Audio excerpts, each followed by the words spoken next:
Aside from his design, what makes Sonic so special is his speed. He's supposed to be the fastest thing alive, the quickest hedgehog, the blue blur. But why is it that speed and Sonic games don't seem to mix that well? Trying to make itself different than Mario, the Sonic original game, Sonic the Hedgehog, had Sonic moving at fast speeds across a two-dimensional plane with loops and enemies and spikes and pits and platforming, and it was beloved.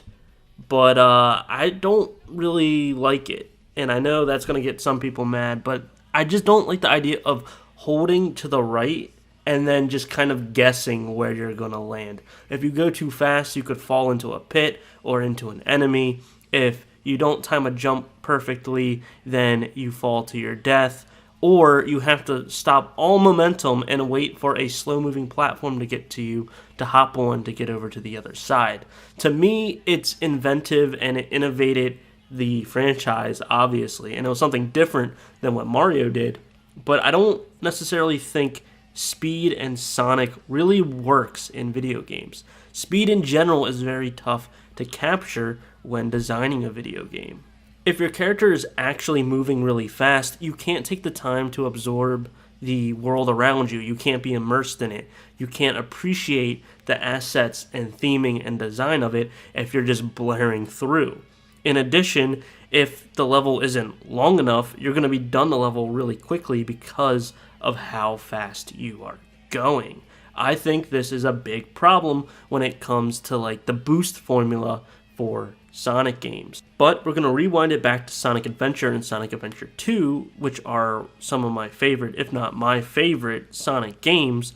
You aren't going fast in those. You have a little bit of feeling of going fast at times because there's actually acceleration if you hold forward with Sonic. But when you think about it, you still have enough time to react to things, to admire the level, to listen to the soundtrack, and it's at an appropriate length to get through. You really only feel the speed when you're on a snowboard or you're riding an airplane wing down the steep streets of San Francisco. The fact that Sonic needs boost pads to go faster is also kind of redundant, don't you think? If he's the fastest thing alive, why does he need to run on pads to make him feel faster?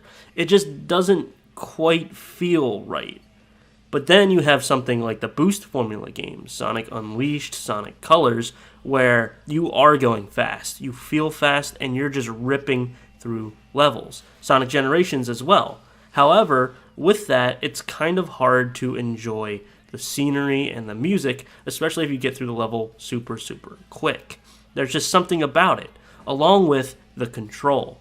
The big thing with speed in video games is they want you to feel fast, so they take away some of your control, but it's at a detriment to the playing experience. When you have the ability to boost through things and you're platforming, you want to get over something quickly, and then you just go way too fast and overshoot your mark and die, that doesn't feel satisfying. You're being punished for a mechanic that's placed in the game.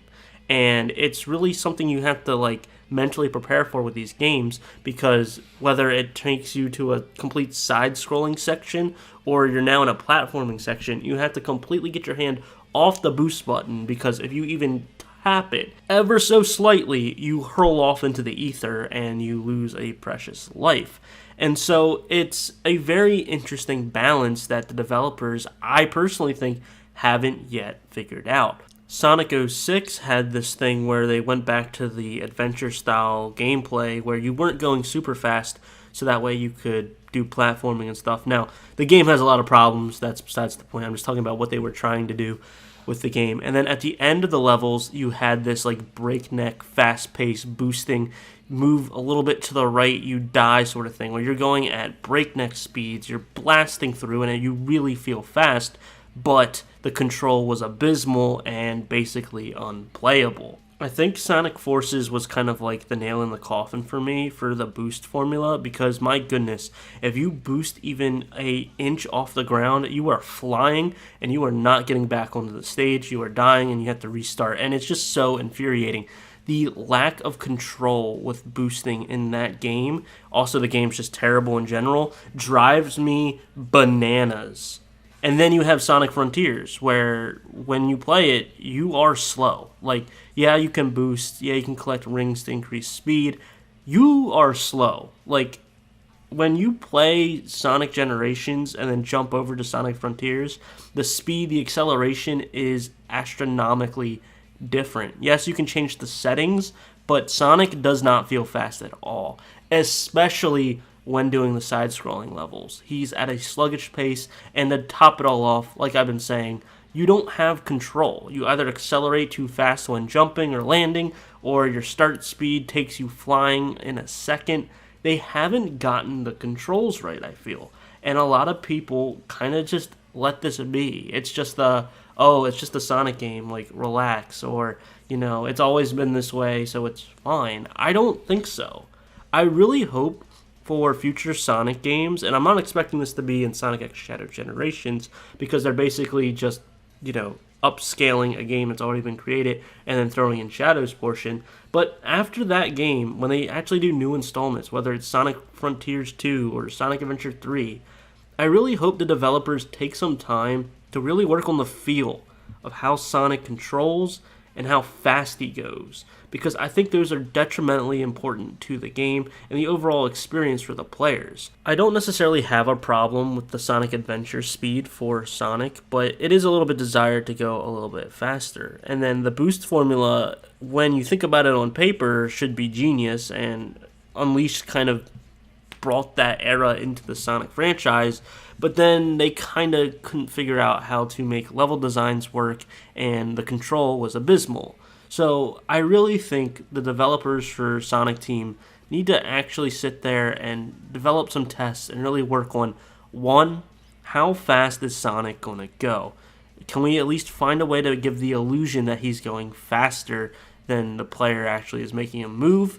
I think that's important. I think they need to make sure that by figuring out the speed, that determines how the level design is going to be, how long the level is going to be. It can't be as short as Sonic Forces, but I also don't want 8 to 12 minute levels either. So they need to really figure that part out as well. And then from there, once they've identified, okay, this is the speed we're going to set Sonic, the acceleration, the startup, the turning, they need to figure out how it's going to control based on the level designs as well. Is he going to be slippery with turns? Is his jumps going to be less accurate? How accurate do you have to be to homing attack or get over gaps for platforming if you're going fast?